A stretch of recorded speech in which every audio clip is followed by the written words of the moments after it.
Live, live, live, the man himself, Brett Granstaff. Welcome. Thank you. It's good to be here. It is an honor to have you. How you feeling tonight? I'm good. I'm excited. We got the premiere tomorrow. We got the movie coming out this weekend. It's it's been a long time coming, so I'm excited about it. Yes, it is. Go ahead, Saltine and Angry Mark. Go ahead and start things off. Hey, Brett, how you doing? It's an honor to meet you, sir. Really appreciate it. My first question to you, no problem. Hey, my first question to you is, what inspired you to make this movie? Because I know it's based on the book by Pastor Chris Whaley. Yes. Chris Whaley. It's funny how this book came to me. I had taken a year off from filmmaking. I normally do bigger movies. My last film was actually Black Mass with Johnny Depp. It came out in September. And so I'd taken a year off making films, and I decided to go to Cambridge, and I got my MBA. And while I was at Cambridge, an acquaintance of mine sent me the book, and they had written a script that was based on the book. And he's like, you might want to check this out, because he knew I'd been wanting to get in the faith-based realm for a while. So I read the book, and the book was good. It's kind of based over 20 years of this pastor's life, but it's like lots of different vignettes. Like this kind of episode happens, and this episode, and they kind of wrote the script the same way. And I was reading it, I'm like, this would be a really, really good movie if it was, the timeline was kind of condensed, and it was told in more traditional narrative. And I liked the story because he's a pastor, but he's a professional wrestler. But he doesn't always turn the other cheek. Like, what's going on? Like, this doesn't make any sense, right? But it happened, and it's real because this guy lived it. And I liked that. And I liked the fact that it was faith-based. And like I said, I've been wanting to get in the faith-based realm for a while, just because of me, myself, and my own personal faith. And I wanted to kind of give back. And so I thought this was a great way because it wasn't a normal kind of Christian faith-based type movie. And it had the wrestling, and me being, my 5-year-old fanboy comes out, and I'm like, wrestling, yeah, and I'm thinking to myself, wait, I get to learn how to wrestle? I get to be in the ring? Oh yeah, I'm down. Let's do this, So that was kind of how my idea of like, okay, I want to do this movie, how it kind of came to be. Oh wow! And another question. This should be everyone's question here. Like, what was it like working with Roddy Piper? It was an honor. Let me just first say that it was an honor. Secondly, the man could act. Like, he had chops. I was actually really surprised and blown away because I didn't really know what to expect when we hired him. And actually, how we hired him, that was really funny. It was very unexpected. We were sitting around. We shot this film in Canada, and we were sitting around the casting director's office in Toronto. The director and I were going back and forth with the casting director, throwing out names of like, well, who could be this promoter? Who could be Nikki Stone? And we're talking Hollywood actors, Toronto actors, and all of a sudden the casting director's little assistant comes in the room, and she's like, I have a Roddy Piper on the phone. And I'm like, excuse me, what'd you say? And she's like, Roddy Piper? I'm like, Roddy Piper. You have Roddy Piper on the phone. And she's like, yeah, you can tell she has no idea who this is, right? And I'm like, give me the phone. And so then, of course, my inner 5-year-old fanboy comes out, and I'm like, Mr. Piper? He's like, are you doing a wrestling movie? And I'm like, yes. I hear it's about a pastor. And I'm like, yeah, how do you know we're doing a movie? He's like, the wrestling community is really small. And I'm like, okay. And he's like, I want to be the pastor. He's like, oh, yeah, about that. That role's already taken. And he's like, taken? Who's to be the pastor? And I'm like, well, I am. He's like, well, who are you? And I'm just thinking, oh, this is not a good start, And I was like, well, look, it's a movie about a pastor who's a professional wrestler. Like, just, there's a really good role in here for you, though. If you want to read it, I'd love your feedback. So he read it, calls us back 5 minutes after he reads it, and he's like, I want to be the promoter. I want to be Nikki Stone. And when Roddy says he wants to do your movie, and it's a wrestling movie, you say yes. So it was just kind of amazing how that came together. And then when he got on set, what really blew me away was just how gracious and humble he was in person. Like, I like to say filmmaking is a lot of hurry up and wait. Like, there's so much time between setting up the shots, and people are, going back to their trailer, and, no one really stays on set. He stayed on set the whole time. He talked to every person. He signed every autograph. He spoke to every fan. and we had a lot of indie wrestling guys in the movie. He met with all of them and talked to them about how to cut a better promo, about what life was like on the road. Like, he just wanted these guys to be the best wrestlers they could be because he wanted the fans to have the best experience. And it blew me away. I was like, here's a Hall of Famer, and it's Roddy Piper. And he's just hanging out, and I mean, he was just so humble and so gracious. It was just, it was amazing. It was beautiful to see. Oh, wow. Very well. Wow. Well, thank you for that. Go ahead, Angry Mark. Angry Mark here. I do have two questions for you. Yeah. Are there any stories that you can share that were involving Rowdy behind the camera that would be appropriate for our listeners? Maybe something, and I know you get this a lot, but maybe something you could share that maybe you haven't yet, and the premiere is coming up, and this is something we can put out there and maybe get some social buzz going. Tell us something that happened with the Rowdy one behind the camera. Oh, gosh. There were a few. I will say this. It was really funny. If you're around him, like, more than 2 seconds, you'd always see him start patting his pockets, you know? And I'm like, and he kind of pat his pockets, and then he kind of, like, stop, and, like, he found something. Like, and at first I was like, what is going on? And then he'd reach in his pocket, and he'd pull out a Snicker bar. He always had Snickers on him. Like, he loved Snickers. It was crazy. It was like, so we always made sure we had, like, a stash of Snickers for him. Because if he ran out, he'd get, like, really, like, manic. So we always made sure he had Snickers. And in between takes, he'd just kind of snack on a Snickers bar. But it was funny. You'd start seeing him pat his pocket. And you're like, what is going on? I mean, he's looking at his coat, looking everywhere. And as long as he had his little Snickers, he was good. But if he didn't have a Snickers in his pocket ready to snack on, it was like, oh, you got to give him a Snickers. So that was just one of those little fun personality quirks. And then, you know, it's a faith-based movie, you know, so it's like, you know, we're family-friendly. And so Roddy shows up, and we tell him this, and he's like, okay, I got it. And then Roddy, you know, he again, phenomenal actor, knew all his lines, showed up, the ultimate professional. But he'd always throw a little Roddy in there, you know, like he'd throw a couple lines in, or like, you know, little laughs or looks, you know, he had this little, like, snorting little laugh like that. He always did. It was great. Like, I loved working with him. It was my favorite time on set. But literally, the first take, and this is where, like, the heel in Roddy comes out. First take, we're sitting there, and you know, we're on set, and I've got, you know, T.J. McGivern, who plays my daughter, who's, like, 8 years old, standing right next to me and everything, and he's telling R.J. City, who's in the movie as Iceman, a big independent wrestler, and works a lot in Pennsylvania. He's sitting there, and the line's basically like, you know, he smacks him on his butt, and he's like, go do your job. Well, of course, it's the first take, and Roddy, you know, he's going to get in, and he's like, you know, go do your, and he drops the biggest F-bomb. Like, the whole set just kind of freezes. And the director's like, cut. He's like, Mr. Piper, you can't say that word. And he's like, well, why not? He's like, because it's a family-friendly movie. And he's like, are you? And then he drops, like, 20 more, like, huge giant cuss words in a row. And then he just kind of stops and looks at me and winks. And he's like, okay, I got it out of my system. I'm ready to go. I mean, just perfect Roddy. It was great. It was one of my favorite moments. It was just beautiful and hilarious, and just the whole crew just was like just drop dead laughing.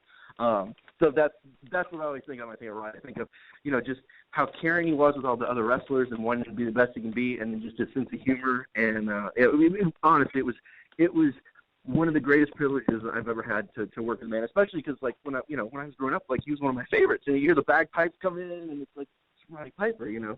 So I was it was truly a privilege and honor to be able to say I got to spend some quality, like, you know, one-on-one time with Roddy and just hang out with him. So it was fun. Now, were there any other professional wrestlers that were being looked at possibly to be cast in the movie? You know, we really weren't. We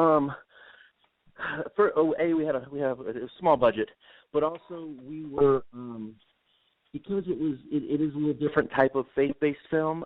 We were trying to wrestling in some of the faith-based community in the areas. It's a big hurdle to get over because, you know, they look at it as a negative, so to speak. So we were trying to honestly stay away from some bigger names because that was one of the things we were constantly doing. We were going to go more with actors or people because we didn't want to bring any of, you know, that stereotype to the actual production or anything. And then it was just this beautiful kind of divine coincidence or whatever you want to say that, you know, he just happened to call and I was like, you know what, done, let's do it. And now looking back, if I had to do it again, I wouldn't change a thing. Like, I would actually, you know, probably try to get more wrestlers into it because the story kind of speaks for itself. So I don't think we'll have to worry about any other stereotypes coming in, because it's not such an authentic and kind of true story that everyone that's seen it so far, that just it hasn't a problem. So, well, now faith-based movies, the Christian movie base, that's one of the strongest markets when it comes to overall sales, direct home sales by far, and that market continues to grow. Do you see yourself doing and producing, directing more faith-based movies just because of how rapidly growing that part of the industry is now? I obviously have my traditional Hollywood career, and I have more films I'm doing there, bigger films. But with this film, I own a company called Ridge Rock Entertainment, and I actually created a division called Ridge Rock Faith. And if this does well, I will hopefully, I already have some ideas for some stories for a couple of more faith-based films down the road. And it is a growing genre. It is, I kind of say that the faith-based market's almost kind of like, it has a lot of similarities with the wrestling in the terms of, it's the fans and are fervent. They want content, and they don't get enough of it. It's kind of underserved, and there's always more. You can always give them more, and they just love it. So I do think, just in general, Hollywood will hopefully be embracing and producing more faith-based films. But for me, it's not so much for that reason. For me, it's just because I am a person of faith as well. It's just my way of kind of continuing my journey and giving back. And, I've got my big Hollywood films where if I could do this and try to, my goal in doing faith-based films is, you watch a lot of faith-based movies and, let's be honest, the production value isn't always there. And, they kind of beat you over the head with the Bible or their messaging. And for me personally, like I'm a film school geek. Like I don't like that in the sense it makes it kind of hard to watch the movie sometimes. So my kind of goal with this movie, and if I continue to do more, will be to kind of up the production value, which I think we did tremendously with this film, and to try to kind of bring more Hollywood storytelling and production value to the faith-based market. And hopefully we'll be able to reach a wider audience, because I think there's a lot of people that consider themselves Christian or want a good family-friendly movie, or a movie that's inspirational with a good message, but wouldn't go see a quote-unquote faith-based film just because of the way they've been done in the past. So hopefully I'll be able to expand this to a wider market, so to speak. Well, thank you for answering my questions, and I'll pass this back over to Tech. Thank you. Yeah. Yes, thank you. No problem. I want to ask you too, Brett, me being us being very familiar with a lot of Christian movies, and that filmed a lot of other wrestlers. You have Sting that acted in some other movies called Paradise, and John Cena was in a movie called Courage with Danny Glover. What was the inspiration behind your character in the movie, Pastor Chris?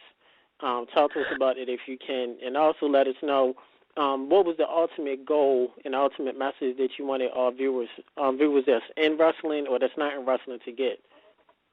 Well, in terms of the inspiration for the characters, Chris, my character is actually based on a real life person, Christopher Whaley, who was a pastor down in Florida, and he was a professional wrestler for years on the indie circuits, and then he got the calling, went into became a pastor, and then the church wasn't doing well. There were some struggles, and so he had this God-given talent of wrestling. So he went back into the ring to kind of help the church and help the community. And one of the reasons that I liked this story is because, I think a lot of times people put kind of church leaders or pastors, whatever, on a pedestal, and they think, they're way up here, and they're like, they look up to them, and they're infallible, and they put them on this pedestal and get along. But the reality is we're all human. Those leaders, they're human. They make mistakes. They have their own temptations.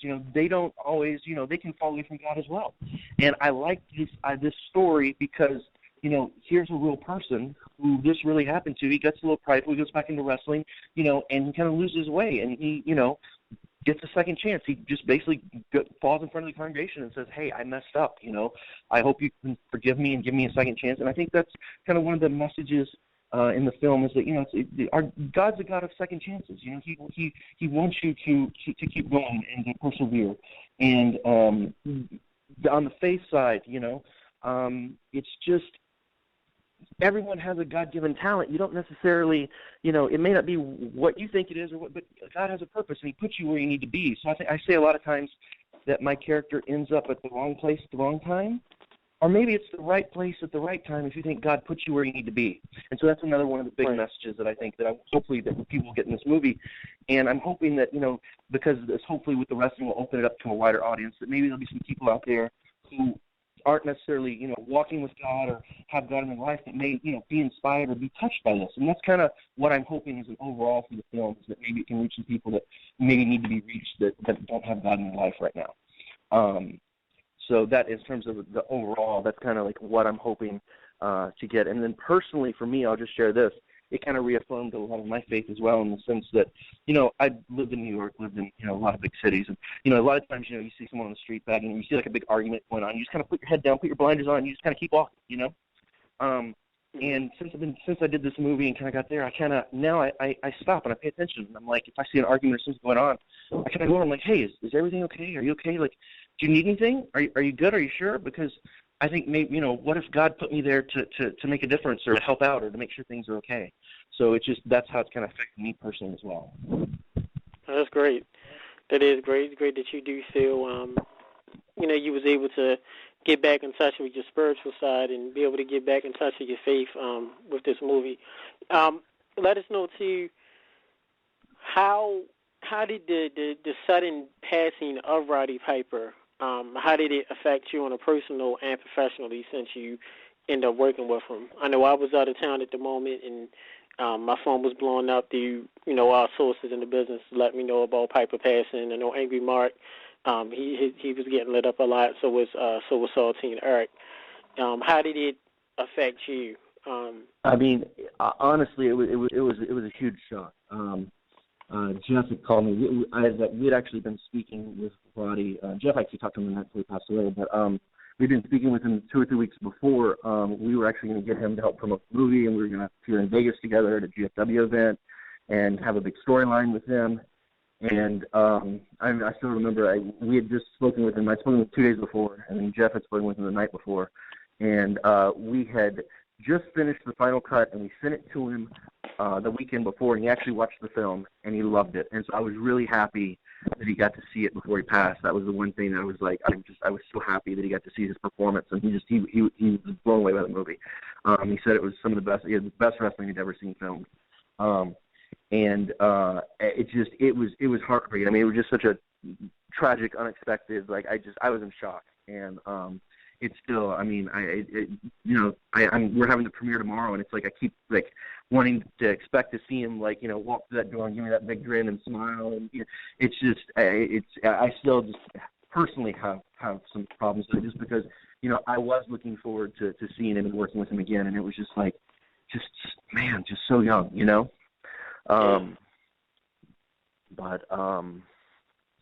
yeah, it was just, but at the same time, and I've talked to Jeff about this, if there had to be one film and one kind of like last thing that people see Roddy, I think this, and I don't want to put words into his mouth or anything, but like, I really think, this is a great like final goodbye because, it kind of combined the things that he loved. Because one thing that Roddy, whenever I was around him on set and afterward we went to dinner and stuff, he was always talking about his family, and he loved his family, he loved his kids.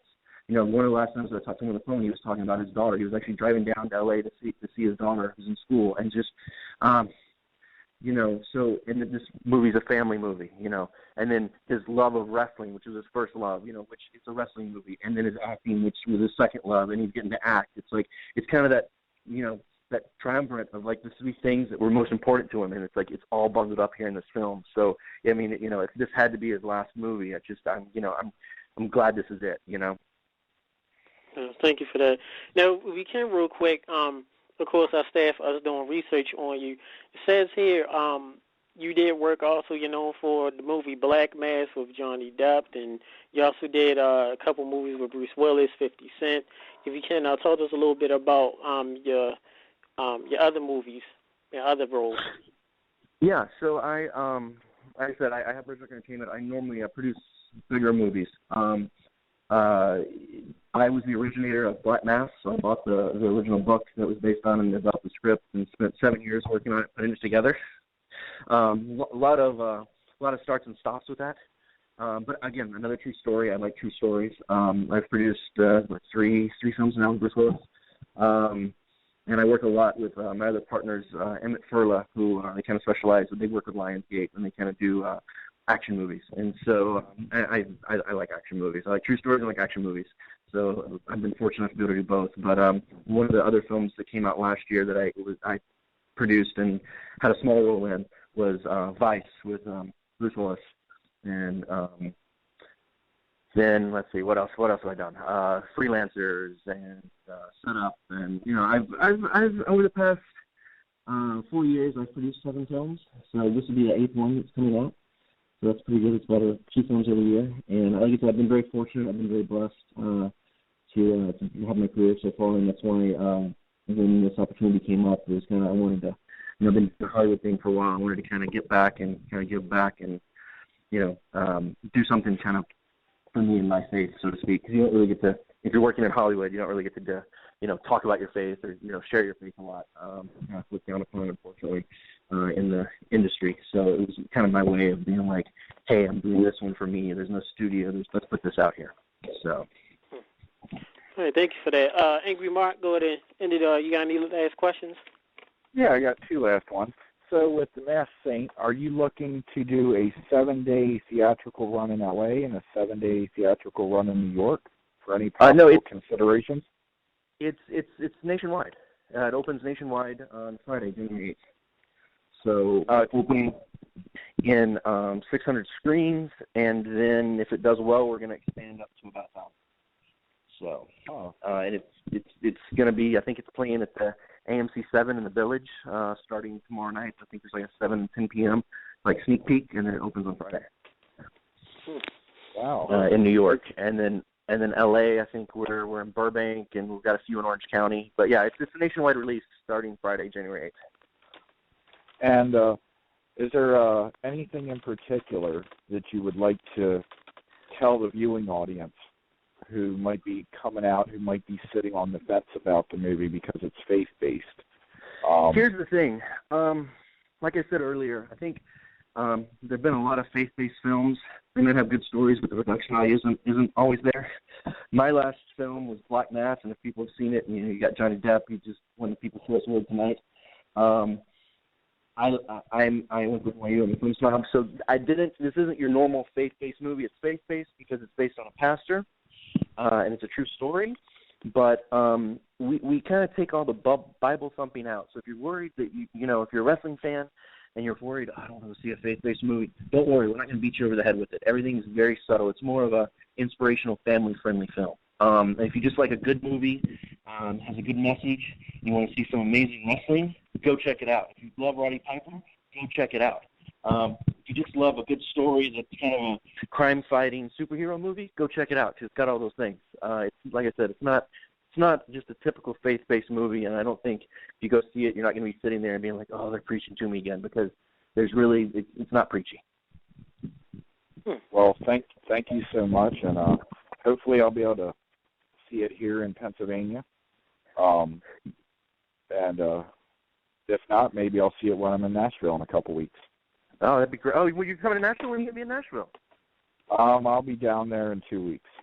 Oh, nice. I moved to Nashville about 4 months ago when I started doing the P&A for the film. So I'm originally from Nashville, so it's good to be back here. So yeah, our manufacturing facility is right outside of Nashville and Murfreesboro.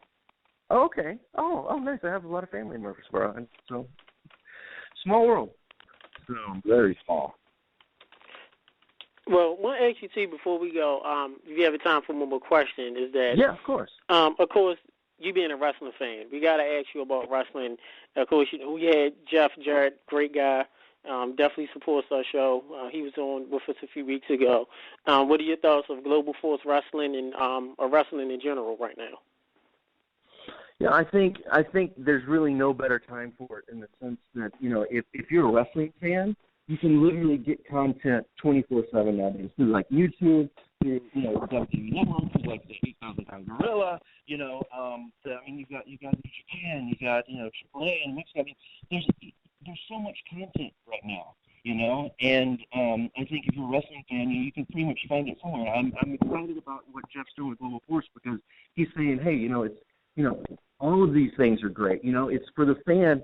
They should be able to experience everything, from the lucha style from Mexico to like the Met wrestling to the Japan strong style. Like there's so much, and he's putting it all under one umbrella. I think that's for the fans. I think that's just great and fantastic because you're going to be able to see so much more. And it's like, hey, there's we're not competing, we're together. Like it's for the best entertainment, the best show. Hey, you guys over here in Jersey, let's go. We're going to do a show. I think it's great. I think the fans, it's going to be bigger and better, and it's just getting better. For that. So with that being said, is there anything else that you want to add as far as promotion, as far as the Max Saint, or any other movies you got coming up? I've got a few things in development, but nothing that's going to be released anytime soon. And like I said, hopefully if this film does well, I'll be doing a few more faith-based films. So, hopefully we'll get the support out and people will see it. So. And if people want any more info about it, you can check out the website at themasksaint.com or check us out on Facebook, Instagram, and Twitter at The Masked Saint. And you get all the information. And on the website, there's actually a tab. You can find your theater. It has all the theaters listed of where it's going to be. You can just plug in your zip code and it'll give you the closest thing. So. All right. Well, we thank you so much, Brett, for your time. Hopefully we can have you back on our show in the future so we can talk about more future Definitely. Future projects. And then we definitely have people that will be coming out this weekend and very soon that will be checking out the movie. So once we get reviews, we'll definitely email you and let you know. Oh, that'd be great. Definitely. Thank you. All right. Well, you have a very good day. Thank you much for your time. A shout out to you and your staff. Everybody, please check out The Masked Saint. We'll be coming out this Friday nationwide. Like you said, you heard Brett send all of the social media information. If you happen to forget it, hit us up on our Twitter, Facebook, Instagram, and YouTube, and we can provide the information for you. But on behalf of Under the Mat Radio, Brett, it's been an honor, and we look forward to having you back on soon. Thank you. Thank you, sir. Everybody, that was actor and filmmaker Brett Granstaff promoting The Masked Saint, which will be coming out this Friday nationwide. We was able to get a pre-release of the show to watch it. Me and Saltine definitely really enjoyed the movie. Saltine, what was your thoughts? It was very influential to me. I learned a lot from watching the movie and like the story of Chris Wiley. It was amazing. I was like touched. And please go check out the movie when it's in theaters. I'm like, wow. It was kind of touch a story. It really was to me. Yeah, I really did enjoy it too. I love, seeing Piper, of course, in the movie was very touching, and Brett did a very, very great job as playing Pastor Chris. I've seen a lot of Christian-based movies based upon sports. I have to say this is one of my favorite up there with Paradise with Sting, and even Courage with John Cena with Danny Glover was really good. So definitely did enjoy it. Angry Mark, I believe you'll be viewing the movie very soon. Yes, I will, and I think it'll be very interesting. I think they should be proud of the fact that they got a limited theatrical release. 600 and some theaters isn't anything to bark at. That's a great accomplishment for a micro-budget film. And now we'll see. Depending on what it does per screen, they might get expanded to 1,000 to 1,500 theaters the following week. So I think they have a lot of positives going their way.